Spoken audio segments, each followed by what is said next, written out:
Welcome to Rain Soap Making Tutorials. In this lesson I'll demonstrate spoon layering. You can use any cold process soap recipe.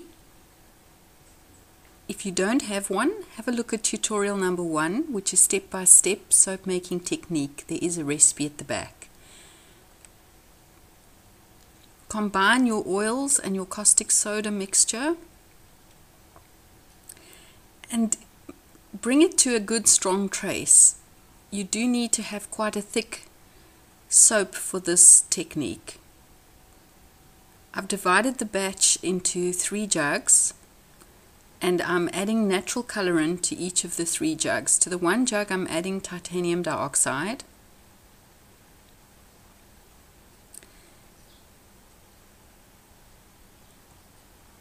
To the second one I'm adding a yellow gold mica. The mica doesn't blend that well with water, so I have to strain it through a muslin cloth just to make sure that there are no lumps, clots of color going into the batch.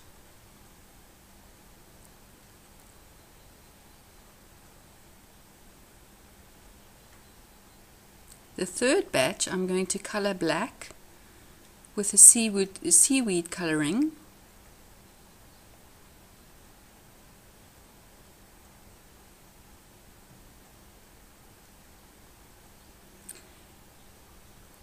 You can blitz these jugs of batter with your stick blender just to make sure that the color is really properly integrated into the batch.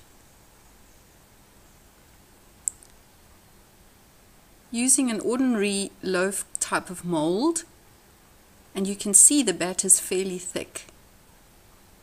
Spoon your first color along the one side and then alternate the other colors as you choose.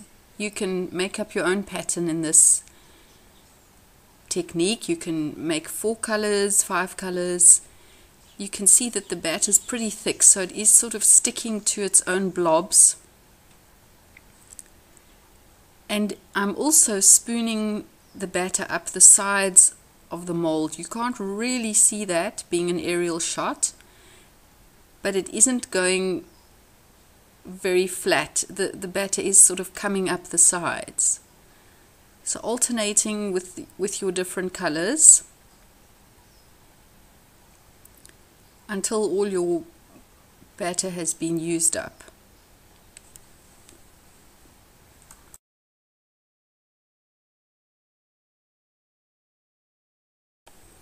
You can see how important it is to have a nice thick batter to work with. If it's runny, then the blobs are not going to hold their shape.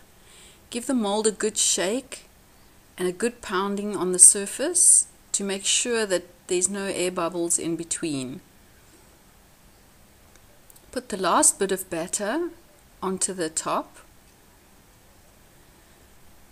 and then take a chopstick or a Sasati stick and just swirl across the surface a gentle pattern and then go from corner to corner. You're not putting the stick in very deep, just a tiny bit on the surface, not all the way through the soap.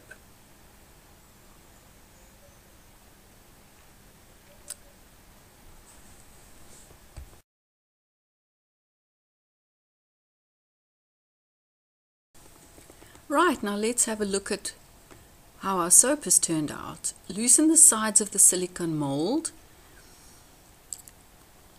and pop the loaf out onto a chopping board. Doesn't look that interesting yet.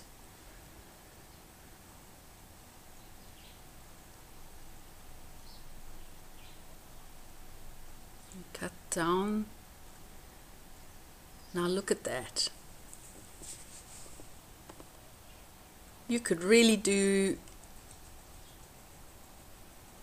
a cow, leopard spots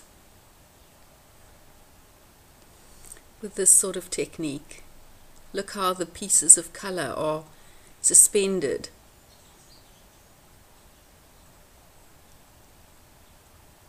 And that is spoon layering. As you can see, it's really important to have a thick batter to work with. Have a look out for my soap book, Natural Soap Making, the Rain Book of Natural Soap Making.